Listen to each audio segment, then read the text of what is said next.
할렐루야. 오늘도 하나님 우리와 함께 하시는 복되고 좋은 날입니다. 평강의 주께서 친히 때마다 일마다 오늘도 여러분에게 평강을 주시기를 간절히 축원합니다.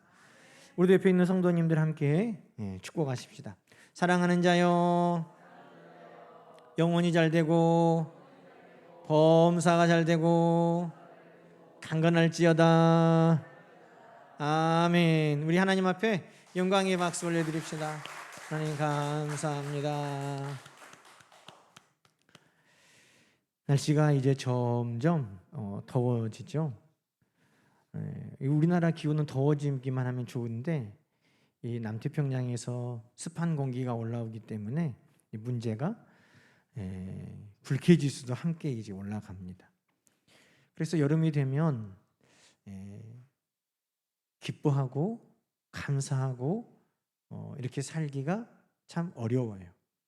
내 성격이 좋아서 낙천적이어서 기뻐하는 것 아무것도 아니에요. 그거 오래 못 갑니다. 이 날씨 기후에도 무너져 버립니다. 어떻게 우리가 항상 기뻐하고 감사할 수 있는가? 여러분, 이것은 성령으로 주시는 하나님의 은혜인 줄로 믿습니다.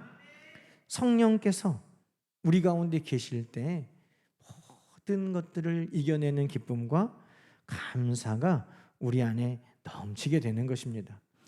그럼 오늘 지금 바울은 로마 감옥 안에 갇혀서 이 빌립보서를 기록했습니다. 그럼 감옥은 기쁨과 감사가 어울리는 곳입니까? 감옥은 기쁨과 감사와는 거리가 먼 곳이죠. 사방이 닫혀 있고 막혀 있고 갇혀 있는 그곳, 절망적입니다. 낙담이 되죠. 억울합니다. 분해요. 화가 납니다. 감옥 안에서 보편적인 마음은 기쁨이 아니고 감사가 아닙니다. 그런데 바울은 이 빌립보서에서 넘치는 기쁨을 이야기하고 있습니다. 감사하고 있습니다. 어떻게 가능한가? 그가 성격이 좋아서인가? 아니면 아무 이유 없이 기쁜가? 그건 미친 거죠. 바울 사도가 미쳤나? 아니죠. 여러분, 무엇 때문에 바울은 기뻐하고 감사할 수 있는가?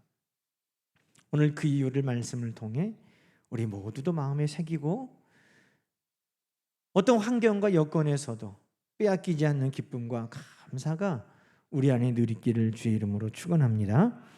여러분, 바울은 19절, 1장 19절입니다. 1장 19절에 보면 바울이 기뻐하는 그 이유를 말하면서 이렇게 말합니다. 너희의 간구, 너희가 나를 위해 중보 기도하는 것을 내가 안다. 그리고 성령님이 나를 도와주시는 걸 내가 안다. 그렇게 이야기합니다.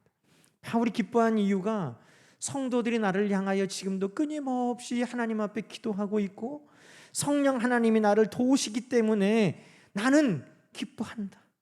그래서 나는 감사한다 라고 이야기하고 있는 겁니다. 여러분, 우리도 모든 성도들이 함께 서로 위해서 기도해 주고 그 기도가 우리의 정말 위로가 되고 소망이 되고 모든 어려움을 이길 수 있는 기쁨의 이유가 되기를 주님의 이름으로 축원합니다. 오늘도 한 집사님이 자녀 이제 고등학교에 기숙사에 들어간다고 기도의 제목을 적어주셨어요. 얼마나 감사합니까? 하나님 앞에 기도하다 보면 감사의 제목이 풍성해요.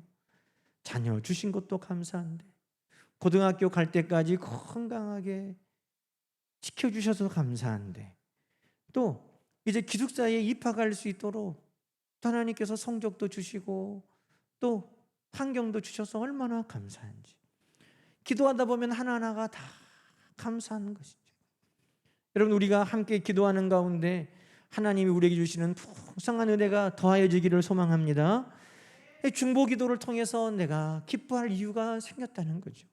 그리고 무엇보다도 성령께서 나를 도와주시는 것이 바울에게는 너무 기쁘고 감사한 이유라는 것입니다. 여러분, 그렇습니다. 성령 아니면 어찌 우리가 예수를 주로 믿고 고백하며 살 수 있겠습니까? 그래서 고린도전서 12장 3절은 성령으로 말미암지 않고는 누구도 주를 주라고 부르고 시인하고 살 수 없다고 했습니다.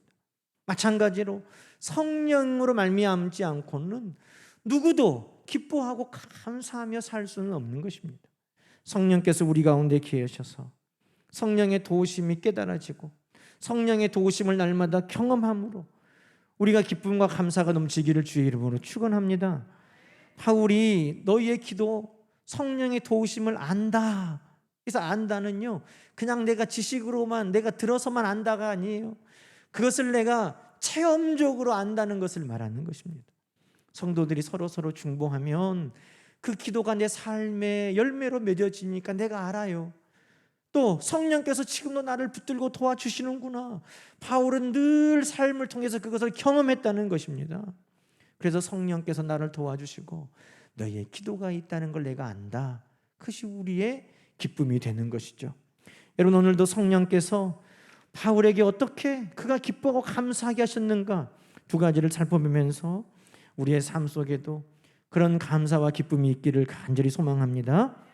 첫 번째는 여러분, 바울이 성령께서 내 안에 선한 일을 이루어 가시는구나, 이것을 믿음으로 기뻐할 수 있었다는 겁니다. 여러분, 지난주에도 우리가 함께 말씀 나눴지만 성령 안에 역사가 나타난다 그래요. 성령 안에 능력이 나타난다 그래요. 그럼 가만히 있어도 성령은 내 안에 기적을 베푸시고 능력을 행하고 역사를 감당하냐? 아니요. 성령은 우리에게 믿음을 주신다는 거예요. 성령이 우리에게 믿음을 주시고 그 믿음이 있는 자에게 그 역사가 나타나고 기적이 나타나고 간증과 체험거리가 넘친다는 것입니다. 그러니 성령 충만할 때 그 성령 충만은 곧 믿음의 충만이라는 것입니다. 여러분, 로마서 15장 13절 말씀 볼까요? 소망의 하나님이 모든 기쁨과 평안을 어디에서? 믿음 안에서 너희에게 충만하게 하사 성령의 능력으로 소망이 넘치게 하신다는 거예요. 말이 어렵지만 성령의 능력이 믿음 안에서 우리에게 기쁨과 평안을 넘치게 하신다는 것입니다. 성령 하나님 우리 가운데 함께 하실 때 큰 믿음 주시기를 간절히 소망합니다. 그래서 그 믿음 있는 자에게 성령 하나님은 역사하셔서 기쁨이 넘치게 하시고 평강이 넘치게 하시고 감사가 넘치게 하신다는 겁니다. 그러니 여러분, 성령 충만합시다. 그 말은 곧 무슨 말이에요? 우리 큰 믿음을 가집시다, 이 말인 거예요. 성령 충만은 곧 믿음 충만이고, 믿음이 충만할 때 큰 믿음 가운데 역사가 나타나고 큰 믿음 가운데 기뻐할 일들이 생겨나고 큰 믿음 가운데 감사가 넘쳐나는 것입니다. 그러니 여러분, 성령 하나님은 오늘도 우리에게 믿음 주기를 원하시는 거예요. 성령 하나님께서 우리에게 믿음 주실 때 큰 믿음으로 기쁨과 감사로 늘 살아갈 수 있기를 소망합니다. 여러분, 바울은 그런데 성령 하나님이 주시는 그 믿음 가운데 무엇을 믿었느냐? 빌립보서 1장 6절 함께 읽어보십시다. 너희 안에서 착한 일을 시작하신 이가 그리스도 예수의 날까지 이루실 줄을 우리는 확신하노라. 바울이 믿었다는 거예요. 뭘 믿었느냐? 하나님이 우리 안에 착한 일을 시작하셨다는 거예요. 착한 일이 뭡니까? 좋은 일, 하나님이 기뻐하시는 일, 하나님이 선하시고 기뻐하시고 온전하신 일, 하나님이 지금 그 일을 우리 가운데 시작하셨다는 것입니다. 시작만 하십니까? 아니요, 끝까지 이루신다는 것입니다. 바울은 그것을 믿었다는 거예요. 성령 하나님께서 바울에게 임하셔서 그에게 성령을 충만하게 부어주시면서 모든 일들을 바라보니까, 아, 이것이 하나님의 선한 일이구나. 하나님이 선한 일을 시작하셨으니 선하게 역사 이루어지겠구나. 바울이 이것을 믿었다는 것이죠. 여러분, 우리가 인간적인 눈으로 볼 때 바울에게 좋은 일만 있었습니까? 아니죠. 특별히 빌립보 교회를 위해 오늘 편지를 썼는데, 여러분, 이 빌립보 교회가 어떻게 세워졌습니까? 사도행전 16장에 보면 자세히 나오는데, 바울과 실라가 마게도냐로 성령께서 가라 이끄셨을 때 마게도냐로 가서 첫 번째 성 빌립보에서 전도를 하기 시작합니다. 그 성에 기도할 때가 어디 있는가 찾아보다가 성 밖에 우물가에 루디아를 만나게 됐습니다. 루디아에게 복음을 전하니 그의 집이 모두 다 세례를 받고 예수를 믿게 되었습니다. 그래서 루디아가 빌립보의 첫 번째 교인이 되었고 그 루디아의 집이 교회가 되었습니다.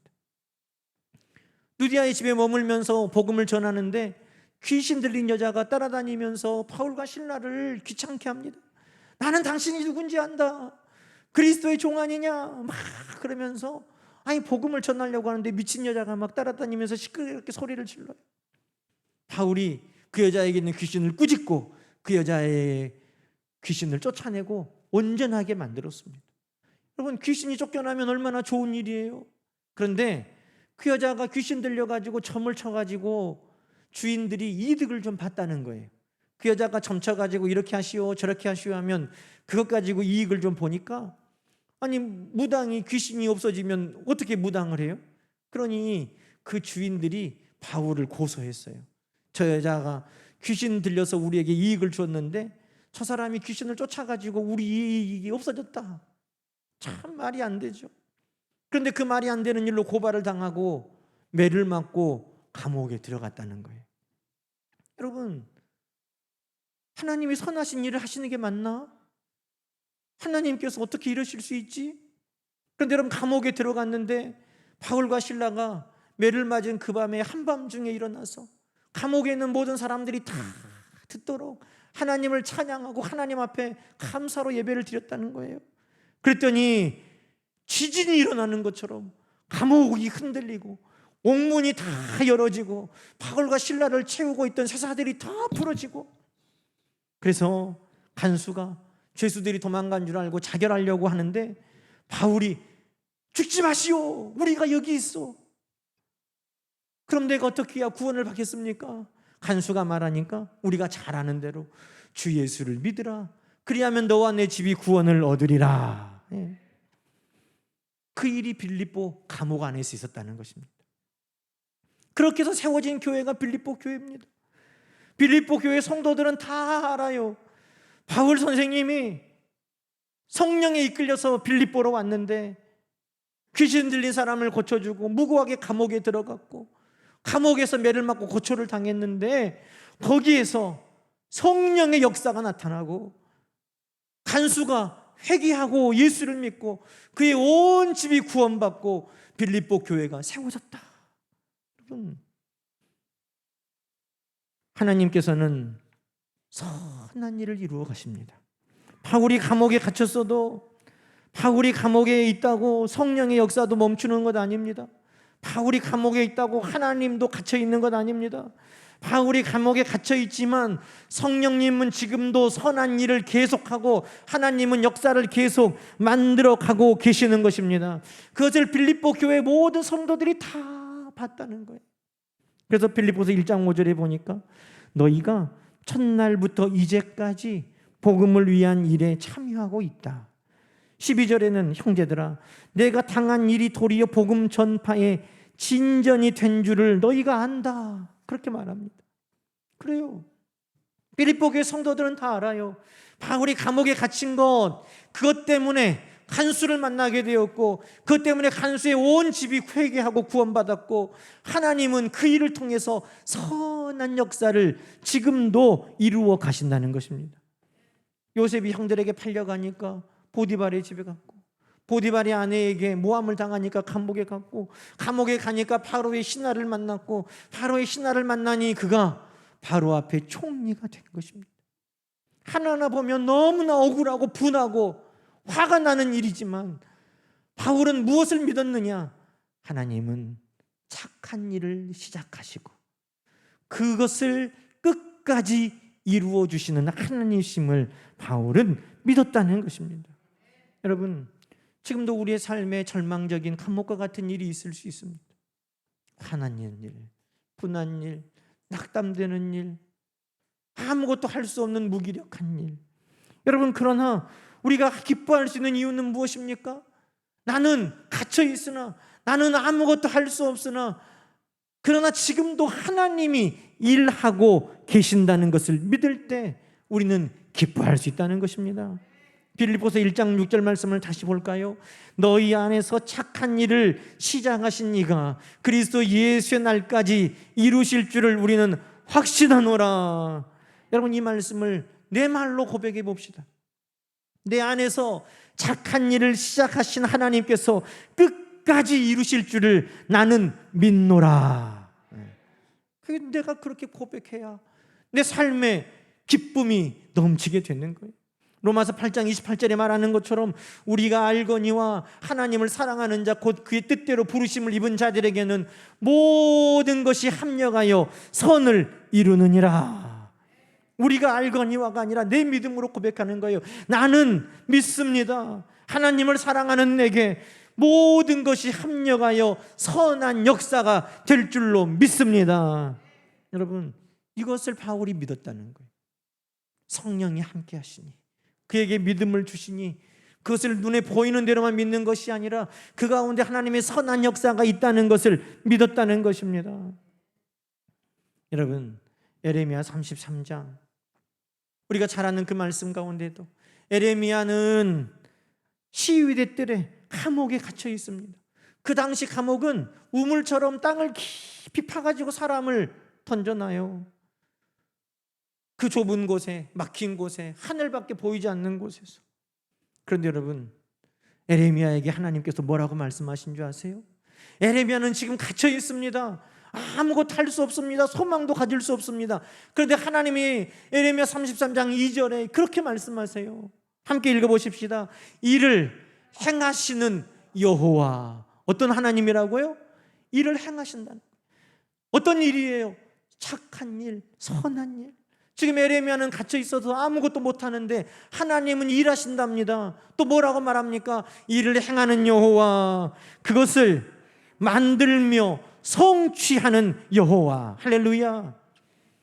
그 착한 일을 시작하신 하나님께서 끝까지 이루신다고 하셨는데 감옥 안에 있는 에레미야에게도 뭐라고 말씀하세요? 일을 행하시는 여호와, 그것을 성취하는 여호와. 여러분, 오늘도 하나님이 그렇게 저와 여러분과 함께 하시는 것입니다. 그래서 성경은 여러 차례 우리에게 말씀하기를 하나님의 열심이 이 일을 이루리라. 내가 해요? 감옥에 갇혀 있으면 어떻게 해요? 내 힘으로 해요? 내가 연약하면 어떻게 해요? 아니요. 하나님의 열심이 이 일을 이루리라. 여러분, 그러니 바울은 이것을 믿고 빌립보서 4장 13절에 내게 능력 주시는 자 안에서 내가 모든 것을 할 수 있느니라. 내게 능력 주시는 자 안에서 내가 모든 것을 할 수 있느니라. 그렇게 고백한 거예요. 하나님이 지금도 일하시는데 그 하나님은 착한 일을 이미 시작하셨고 그것을 끝까지 이루시는 것을 바울이 믿으니 어떤 일을 봐도 기뻐할 수밖에 없는 거예요. 여러분, 바울이 감옥에 갇혀 있다고 하니까 여러 사람들이 안 좋은 이야기들을 바울에게 전해 주었어요. 바울 선생님 감옥에 갇혀 있으니까 이런 일이 다 있어요. 교회가 이런 일이 있었어요. 또 이런 사람들이 나타났어요.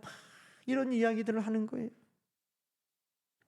그런데 1장 18절 우리가 다시 한번 가볼까요?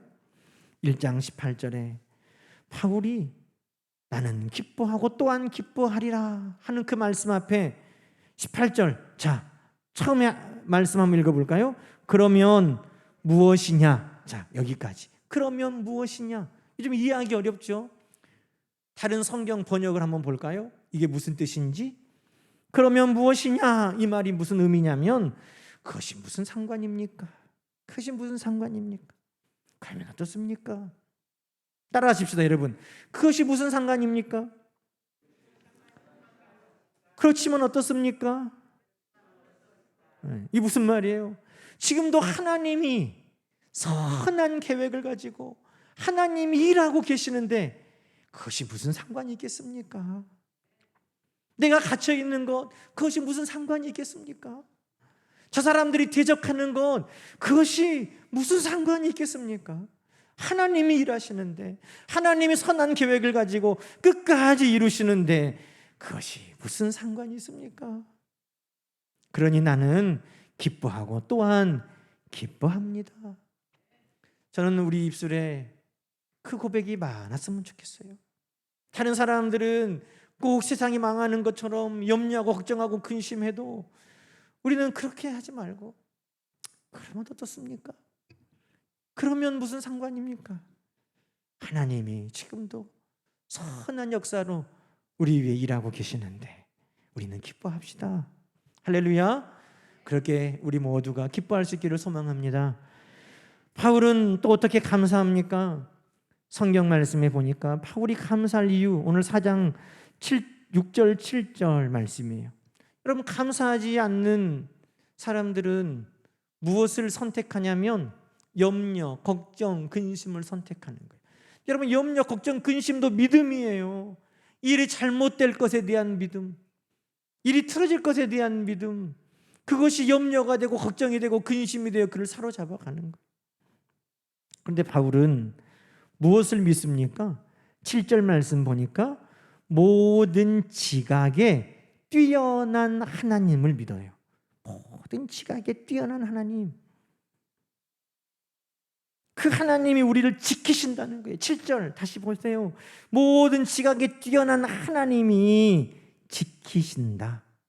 우리의 마음, 생각, 몸, 우리의 가정, 자녀, 직장, 일터, 이 나라, 이 민족 모든 것을 하나님의 지각이 뛰어나신 하나님이 지키신다는 거예요. 이게 무슨 말입니까? 여러분, 우리 예수님께서 이렇게 말씀하셨어요.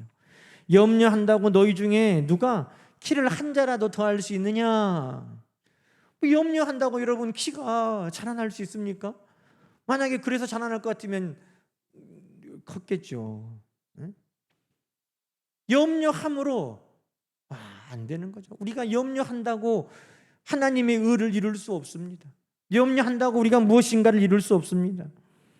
마태복음 6장은 계속해서 31절 2절에 이렇게 말하죠. 그러므로 염려하여 이르기를 무엇을 먹을까, 무엇을 마실까, 무엇을 입을까 하지 말라. 이는 다 이방인들이 구하는 것이라. 너희 하늘 아버지께서는 이 모든 것이 너희에게 있어야 할 줄을 아시느니라. 여러분, 하나님은 모든 지각이 뛰어나다는 것은 뭐예요? 다 아신다는 거예요. 우리의 형편, 우리의 처지, 우리의 약점, 그것까지도 다 아세요. 그래서 바울은 지금 감옥에 갇혀 있는데, 감옥에 갇혀 있는 바울에게 빌립보 교회가 에바브로디도라는 사람을 보냈어요. 왜 보냈느냐? 바울을 옆에서 좀 돌보라고. 세상에나 성령 하나님이 우리 곁에서 우리를 위로하고 돌보시는데 그 성령의 감동으로 빌립보 교회가 사람을 보냈다는 거예요. 연로한 감옥에, 연로한 바울 선생이 감옥 안에서 고생하는데 네가 가서 좀 잘 돌봐줘라. 이 에바브로디도가 얼마나 충성된 사람이었는지 자기 몸은 돌보지 아니하고 바울을 열심히 수종 들고 돌보다가 죽을 병에 걸렸다는 거예요. 하나님 앞에 간절히 기도해서 은혜로 이 에바브로디도가 죽음 직전까지 갔다가 다시 건강해졌어요. 그래서 바울이 이제 너는 네 일을 다 마쳤으니 빌립보로 다시 돌아가라. 이것이 이 서신을 보낸 목적이기도 했어요. 또 빌립보 교회가 바울이 이 감옥 안에서 필요한 모든 것들을 다 후원해 주었다는 거예요. 여러분, 모든 것을 하나님은 다 아신다는 것입니다. 그 아시는 하나님께서 빌립보 교회를 통해 에바브로디도를 보내고 필요를 채워주시고 그에게 모든 것을 공급하여 주셨다는 겁니다. 여러분, 바울뿐이겠습니까? 성경에 보면 하나님은 늘 하나님의 백성들에게 모든 것을 다 아십니다. 광야에 갈 때 그들이 씨 뿌릴 수도 없고 거둘 수도 없지만 하나님께서 만나로 메추라기로 그들을 먹여주셨어요. 물을 싸가지고 다니보면 얼마나 물이 무거운 줄 알아요. 하나님이 물을 반석에서 내서 그들에게 먹여주셔요. 하나님은 얼마나 세심하신지 낮에는 무슨 기둥으로? 구름 기둥으로. 밤에는 무슨 기둥으로? 불 기둥으로. 여러분, 제가 이 말씀 준비하면서 하나님 앞에 감사했어요. 왜? 저는요, 우리 자녀들이 뭐 해달라고 하면 때때로 그냥 그걸로 해, 그냥 그렇게 해 라고 할 때가 있거든요. 근데 하나님께서 그냥 구름 기둥으로 낮이나 밤이나 따라가. 그러면 어떻게 되겠어요? 낮에는 보이고 서늘한데 밤에는 안 보이잖아요. 그럼 불기둥으로 밤낮에 다 해. 그러면 어떻게 하겠어요? 밤에는 따뜻하고 환하지만 낮에는 또 죽겠잖아요. 하나님은 낮에는 낮대로 밤에는 밤대로 하나님의 뛰어난 지각으로 필요한 것들을 다 공급해 주시더라고요. 그래서 7절에 모든 지각에 뛰어난 하나님이 나를 지켜주신다. 그것을 바울이 믿으니 감사가 넘쳤다는 것입니다. 여러분, 성경은 우리에게 분명하게 말합니다. 이사야 55장은 하나님의 생각은 우리의 생각과 다르고 하나님의 길은 우리의 길과는 다르다는 거예요. 그래서 우리는 때로는 모르니까 하나님 왜 이렇게 하셨어요? 왜 하나님 이렇게 됩니까? 말하지만 성경은 말씀합니다. 하늘이 땅보다 높음같이 내 길은 너희 길보다 높고 내 생각은 너희 생각보다 높도다. 내 입에서 나가는 말도 헛된 것을 이루지 아니하고 나의 기뻐하는 뜻을 이루며 보낸 일에 형통함이니라. 하나님 왜 이렇게 하셨어요? 하나님의 생각은 뭐예요? 하나님의 길은 뭡니까? 라고 말할 때 하나님은 기뻐하시는 뜻을 이루며 형통하게 하도록 그렇게 하신다는 것입니다. 고린도전서에도 사람의 지혜로움이 하나님의 미련한 것만 못한 거예요. 아무리 사람이 강하다고 해도 하나님의 약함보다 사람이 강할 수가 없는 것입니다. 하나님은 오늘도 뛰어난 지각으로 우리를 위해 하나님은 일하고 계시는 것입니다. 어떻게 일하십니까? 바울이 그것을 믿고 1장 26절에 이렇게 고백합니다. 여러분, 내가 다시 여러분에게 가면 여러분의 자랑거리가 그리스도 예수 안에서 나 때문에 많아질 것입니다. 바울은 어떻게 감사했냐? 하나님이 뛰어난 지각으로 나를 지키시는데 이 모든 일들이 결국은 어떻게 된다는 거예요? 자랑거리 된다는 거예요. 간증거리가 된다는 겁니다. 많은 사람들 앞에 하나님을 영화롭게 하는 제목들이 된다는 것입니다. 빌립보서 2장 13절부터 16절에도 그렇게 말합니다. 너희 안에 행하시는 이는 하나님이시니 자기의 기쁘신 뜻을 위하여 너희에게 행하게 하시나니 16절에 그리스도의 날에 내가 자랑할 것이 있게 하려 함이라. 할렐루야. 여러분, 오늘 왜 하나님 이렇게 하십니까? 우리에게 자랑거리 있게 하시려고 그러시는 거예요. 그것이 믿어지니까 바울은 감사했다는 것이죠. 결국 바울의 기쁨과 감사는 믿음으로부터 출발했어요. 성령이 주시는 그 믿음으로 바울은 오늘도 내 안에 착한 일을 시작하신 하나님께서 끝까지 그것을 이루시고 오늘도 하나님의 열심으로 그 일이 이루어지는 것을 믿고 기뻐했어요. 그것이 우리에게 무슨 상관입니까? 안 좋은 것이 보여도 하나님의 일하시는 데는 아무 차질이 없습니다. 나는 그럼 기뻐합니다. 그렇게 기뻐한 거예요. 오늘도 하나님은 우리 가운데 간증거리를 만들어 주시려고 하나님은 지금도 우리 가운데 뛰어난 지각으로 일하시니 내 생각과 방법이 다르더라도 나는 감사합니다. 그것이 오늘 바울을 통해 우리에게 주시는 성령의 음성인 것입니다. 여러분, 오늘도 성령께서 우리 안에 믿음을 충만하게 하셔서 우리를 위하여 기쁜 일, 감사한 일을 위해 오늘도 일하시는 하나님을 바라보고 우리 안에 기쁨과 감사로 늘 하나님 앞에 나갈 수 있기를 주님의 이름으로 간절히 축원합니다. 함께 기도하십시다. 하나님 아버지, 감사합니다. 성령을 우리에게 충만하게 부어주신 하나님, 우리에게 믿음을 충만하게 부어주셔서 그 믿음 안에 기쁨과 감사가 넘치게 하여 주시고 우리 안에 착한 일을 시작하신 하나님께서 끝까지 이루심을 믿고 또한 우리 생각과 우리의 길보다 더 높으신 지각에 뛰어나신 하나님을 신뢰하고 늘 기쁨과 감사로 우리 하나님 앞에 영광 돌리는 우리 모두가 되게 하여 주시옵소서. 예수님의 이름으로 간절히 기도하옵나이다. 아멘.